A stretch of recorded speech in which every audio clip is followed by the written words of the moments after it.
Hi, this is Lynn Charles for 4pointe, and I'm here again with my interview series with dancers, teachers, and professionals, students, talking about pointe shoes, pointe issues, pointe problems, pointe injuries, everything to do with pointe.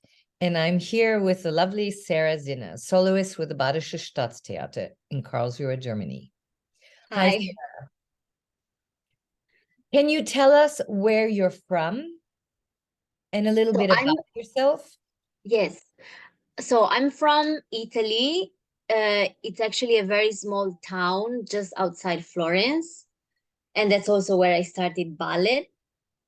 It's a very small private school, and yeah, we started point shoes. I think around I was around 10 years old, and it was like super basic, like two hands at the bar, like just simple exercises like in six position, like demi point, very basic. And this was, I think, for about a year. And then we started like taking one hand off the bar and doing also things on one foot and things like, and then slowly get to the center. And yeah, that was it. We started also trying variations and other things, but that came in the end. Yes. But so you studied in Italy, and then from Italy, where did you go? Then I moved to Berlin. I did 3 years at the Staatliche Ballettschule in Berlin. And that's when I got in contact with Bridget because it was my auditioning time. And I was auditioning in Gelsenkirchen for Bridget Reiner, and she needed a dancer like in that moment because she was gonna have a premiere in, I think, 2 weeks or like a very short time, and she really needed a dancer. And yeah, that's how I started working with her. And tell me, what was the difference between your training in Italy and your training in Berlin? Well, in Italy, we were doing a bit of a mix. Like we had Cecchetti and we also had Vaganova, but also like mixed a lot with like a bit more of French school. And in Berlin, it was more like Vaganova oriented, I would say. And what do you feel was the difference in the pointe training between the two places? Or do Well, you in feel Ber there was a difference?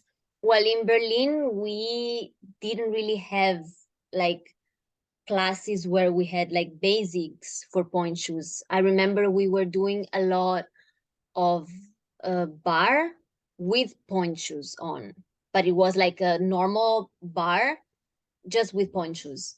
So it's a different kind of work, I think. Mhm. And instead in Italy, we started really from the basics. So And do you feel that your first experience with pointe in Italy was a positive one? Were you excited about it, or was it difficult, or do you feel that what you had to do was ahead of your years, or what was your feeling on your experience? no, I was very happy to start point shoes. I just remember it was very hard for me to find proper point shoes because back then we didn't have as many brands uh, as we have now, or just we were not aware. And being a small town as well, like I remember we had one brand of point shoes that we knew about. And I remember I had very narrow feet. So I remember I had to wear two toe pads inside in order to feel the top of the shoe. But otherwise, yeah, I was happy, and I think it was a good time actually to start point shoes. It's not too early, I find. How old were Like you? it happens. I think it was around 10 years old. I think now they're starting much sooner, Yeah. and I think it's not really a good thing.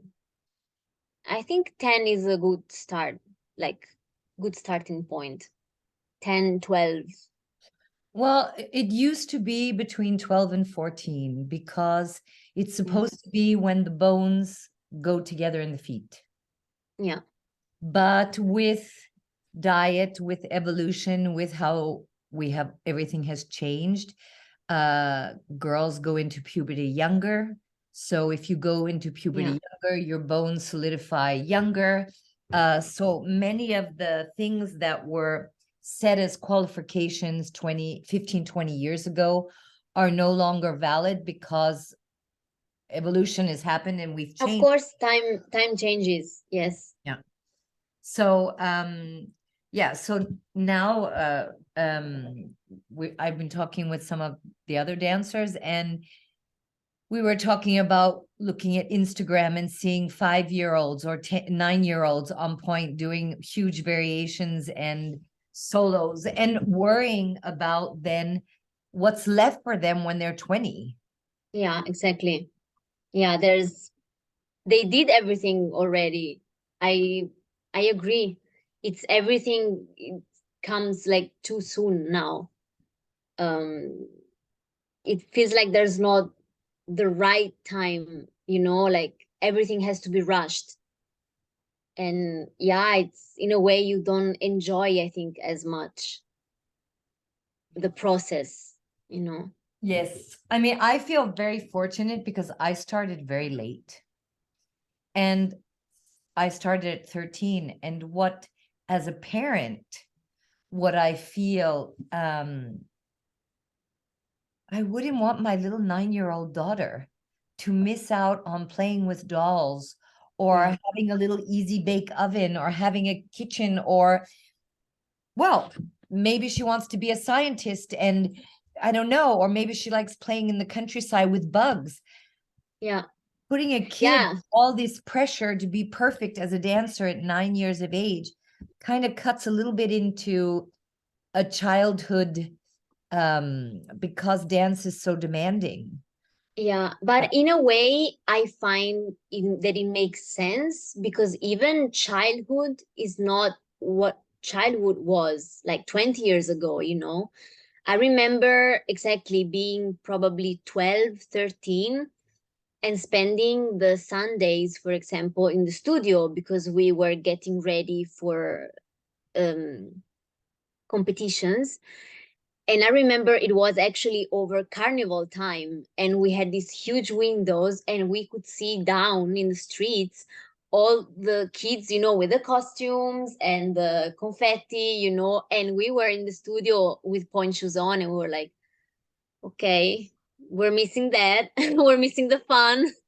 And you see, I was already, I think, 13, 14, and I still found that I was missing that moment. I think nowadays kids at 13, they're already ahead.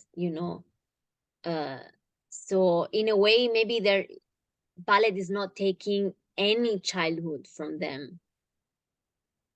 I don't know, in general, I find it's a shame. Well, I what think, is your, when you look on Instagram and you see YAGP and you see a 9-year-old doing the full Don Q pas de deux or Capella pas de deux?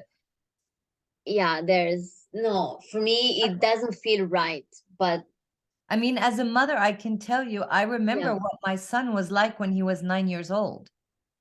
Yeah. This is not an adult. This is a child who's not Yeah. even sure of his decisions, what's right or wrong.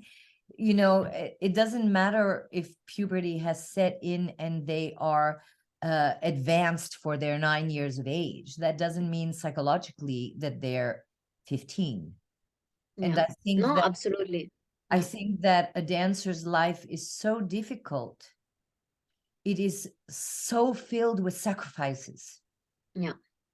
It is so hard on the body, and it is such a short career for so little money in Yeah. comparison to being an opera singer or being a football star. It's such a strenuous career. And I Yeah. find that,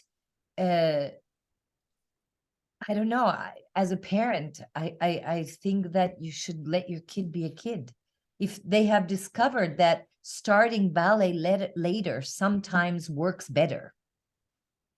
They have better results because the body is already more formed, the brain is older, and they can comprehend better, so they can pull in the material. You know, it's very hard to teach 8-year-olds because they have a lack of concentration. Yeah.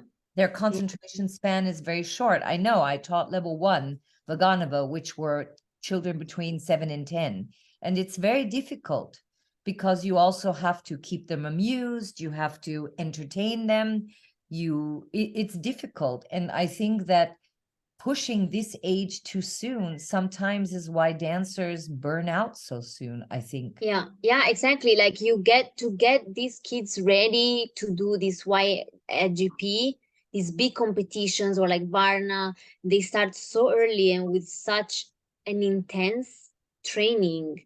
You know, it's not a 3 days, you know, in a week kind of preparation. This is like every day. I guess it's hours and hours, you know. I understand that at some point they just give up, you know, very early with ballet because they're Burnt out. just, yeah. I mean, I think it's not only in ballet. I think it's in gymnastics, in sports. I think that kids are being pushed very fast. And I think that it's important for the new generation of teachers to help this situation and hopefully slow it down a bit. Yeah, there should be an agreement to slow things down. Yeah. Desiree was telling me I forget who it was who made this incredible quote about the lever always falls too far to one side before it comes back again. Okay. Meaning everything goes to the extreme before it Yes. balances itself out. And I'm Yeah. hoping that in this extreme period that we are, that things will come back and balance themselves out again. Yeah, I also hope so because I don't think it's good for what they will be the future adults, you know, like Yeah. they have nothing left to discover in the world in a way. Yeah. So tell me about your point shoes. Yes. Did you have difficulties in your in the evolution of your career in finding the right shoe for you? Yeah, I had, as I was telling before, like the very first ones that I had, they were just too big, like too wide for me, but there was no other option at the time, so I had to deal with it.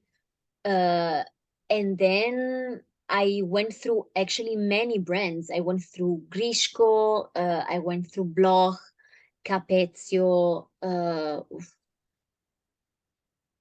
like a lot, Gainer. I went through a lot of them, and some I found okay, but then I liked them in the beginning, and then you start noticing the but actually like Grishko, for example, they were fine, but they were super loud and like they were breaking really weird. They were just not for me, I guess. So it took actually a lot of time to find the right shoes, especially also because, like, maybe one doesn't think about it, but when you're a student, you have no one that pays you for shoes, for Yes. ballet shoes, you know. It was a big thing, you know, when like your parents, they have to give like 80, 90 euros per week, you know, even more sometimes. Not all families can afford it, and that's why actually at some point I switched to Gainer. You know, there was a big boom of this new brand of shoes that they would basically last forever. And yes, of course, they're more expensive than other shoes, but they last forever. So okay, I was like, let's give them a try. And I used them, I think, for at least 3 4 years. And then when I joined the company in Gelsenkirchen, actually, with your suggestion, I switched to Freed, and actually now I'm really happy. But it's normal, like you can shape the shoes as you want. You tell them, I'd like a bigger heel, like a bit higher here, a bit shorter there, like a bit harder. It's, yeah, you can customize every single part of the shoe, which, yeah, is the best. And now I'm really happy with them. Well, I mean, with all the dancers that I've been talking to, even students, the tendency from almost everyone leans towards freeze. And I think that although I'm also a big lover of freeze, I know that a point shoe is a very, very personal thing. It's Yeah. not something that somebody else can understand, because the way your foot feels inside of a shoe and the sensation that you have going up onto point in that shoe is not something somebody else can understand, because they're not in the shoe with you. Yeah. People have very sensitive skin and a sensitivity inside the shoe. Some people are less sensitive. Some people have incredible articulation. Some people don't. Some people have strong ankles. It's so personal. Yeah. And that's why it's interesting to hear, but it's never, I never like to have an opinion about the shoe, because as a teacher of point, I do understand the value of the shoe needing to be perfect for the dancer, because otherwise they can't work well on point. Yeah. So whatever the shoe is, that is your glove, then if you can work at your maximum potential on point with that shoe, then that's the right shoe for you. And they look good on top of all. Yes. Yeah. And even with Freed, like even if like I get my customized pair of Freed, like I still needed some time to find the right routine to get them ready. Yeah. It also takes a while, because the shoe itself, it might fit okay, but then yeah, it takes time to find out. For example, for me, it's good to cut the sole outside so it can bend a bit better. And I have to put like 2 layers of shellac, so I have that balance of like flexibility in the sole, but also of support when I'm up on point. So also this, it takes time, I think, to find out. Yeah. But you found for you. Yes, so far it works. So that's good. Tell me about any injuries you might have had. I never had huge injuries, like anything broken. I've had once a very bad horn under my big toenail, which was very painful.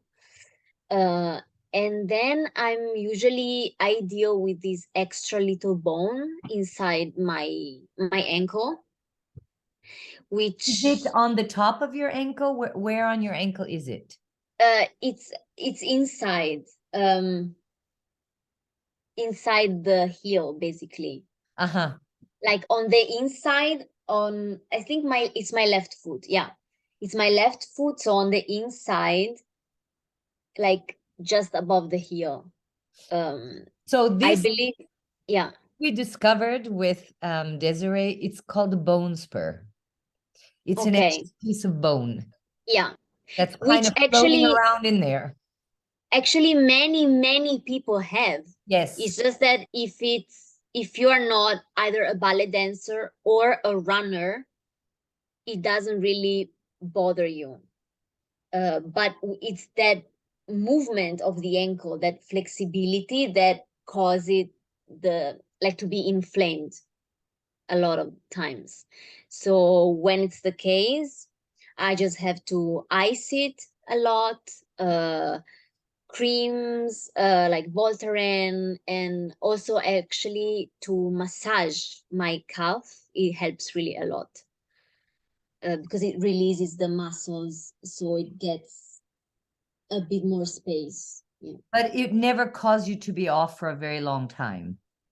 Not a long time, but for maybe a couple of weeks. Once I think it was really bad. And when it's really bad, I remember like for like 2 3 days, it was painful. Like when I woke up in the morning, even to walk like in my flip-flops at home, it was very painful. So And that's, yeah. how is it now? Now it's fine. It actually, it's good when I keep in shape, Uh-huh. because like the muscles and tendons, by staying in shape, they they're aware of the situation in a way. But when I stop for a long time, and when I get back to the point work, actually, that's when I feel it. It tends to be inflamed for like couple of days. But I know what it is. I know how to deal with it, that it's there, and I just have to, yeah, I have to deal with it and take care of it. Um, Tell me about your introduction to 4pointe.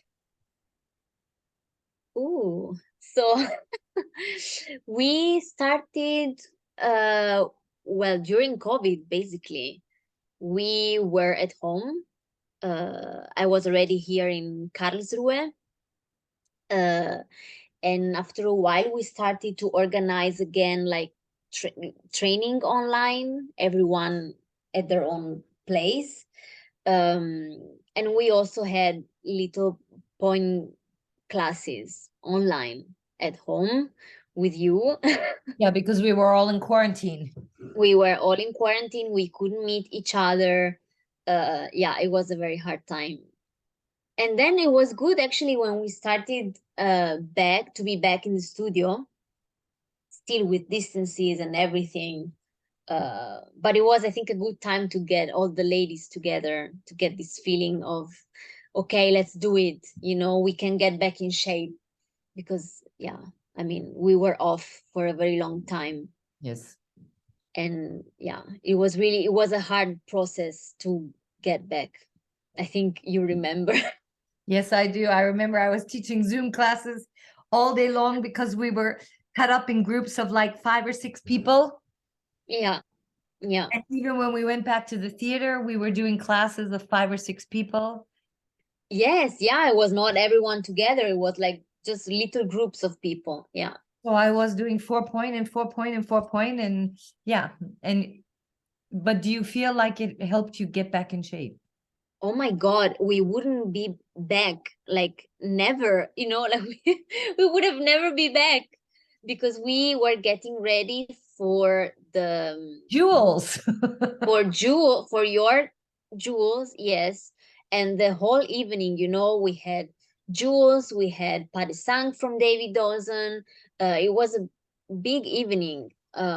So yeah, it was really needed. And Like a lot of without point it, work in the evening. yeah, exactly. Like it was really, really necessary to have this, And do because you we have didn't have normal days. We just had, you remember, no, we a had rehearsals, but it was a very strange atmosphere, because we were still doing things, but like we could not touch each other. and you So remember we filmed Jewels for live yes, streaming.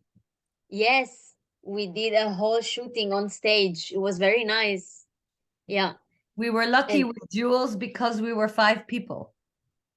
yeah, we were 5 people, and we didn't need any padded. We didn't need to No, and touch that each was other. that time the maximum groups that could be together was 5, 6 people. Yeah, It yeah, was it worked out very well for us.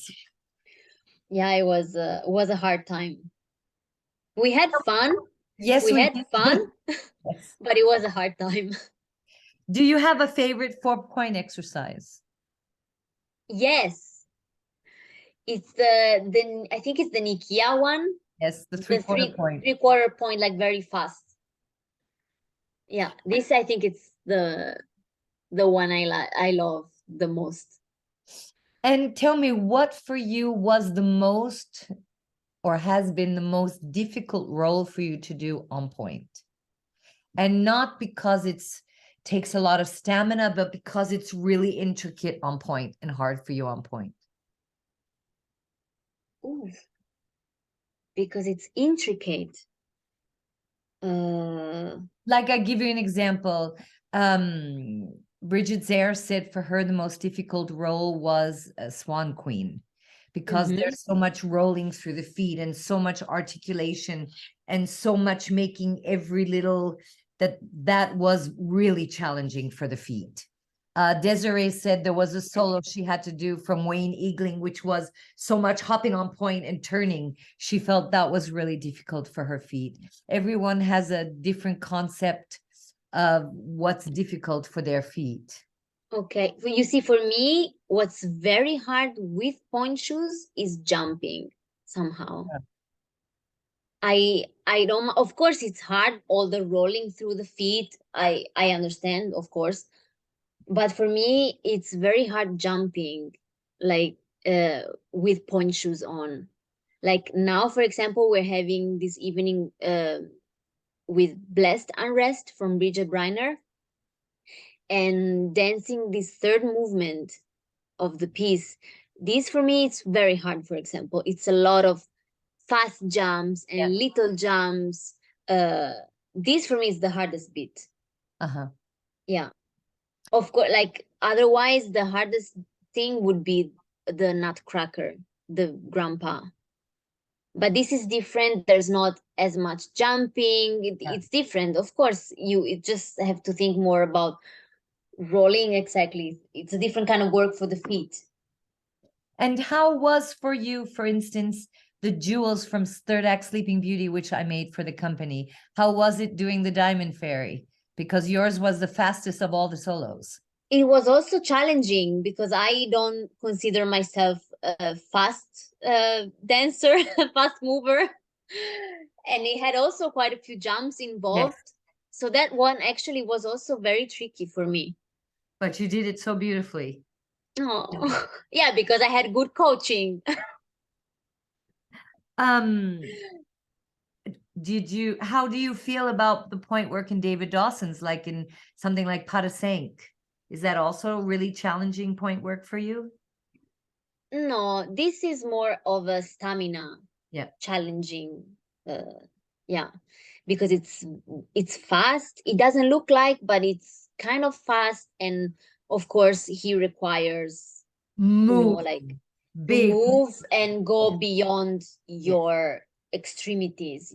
So it's a different thing. But otherwise, with ponchos, this is not. It's okay.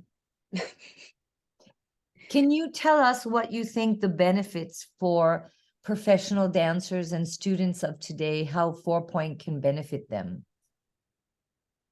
Well, I think for what I see today online, doesn't matter professionals or maybe more for the students, of course. But since we were saying before, like everything goes so fast nowadays in the ballet world, to get things ready, like variations and parades to get ready for competitions, many of the basics they get lost. And it's like I see it in when I see people dancing with point shoes.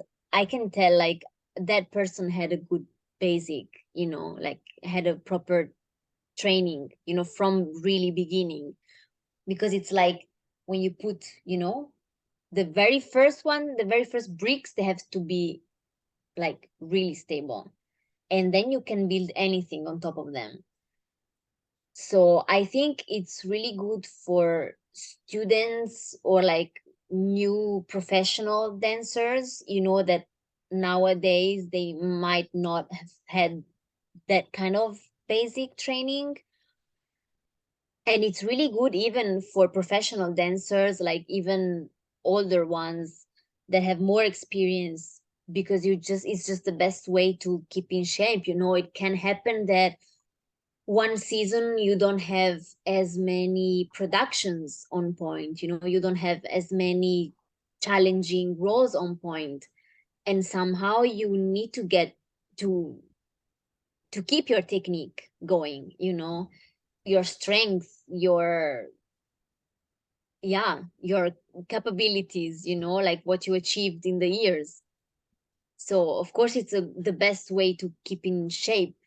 Even if you're in shape physically, the moment you stop doing point work, like, yeah, it needs to be integrated, you know, with extra work, like outside the stage, Mhm. basically. And I think 4 point is the best way. Thank you. That's nice to hear. I Yeah, mean, I also think it's good because in a company, one doesn't really have time to work, but you can pick 15 minutes of exercises and you're exactly, completely warmed and prepared for the day. And if you do it once exactly. or twice a week, it keeps your point technique, it keeps your physicality going no matter what you're doing. Yeah, yeah, it's the best way. Me too. It's the best way to get warm, you know. I have those 2 3 exercises that I go to, and you're warm. This is the best for the toes, especially now in winter. It's so cold. Yeah. Well, thank you for sharing, Sarah. This has been fun Oh, it was a pleasure. and lovely to hear all about you. And I'm going to say then to my followers and those watching, thank you for joining in. And thank you again to Sarah. Thank And you, Lynn. bye for now. Bye. Bye.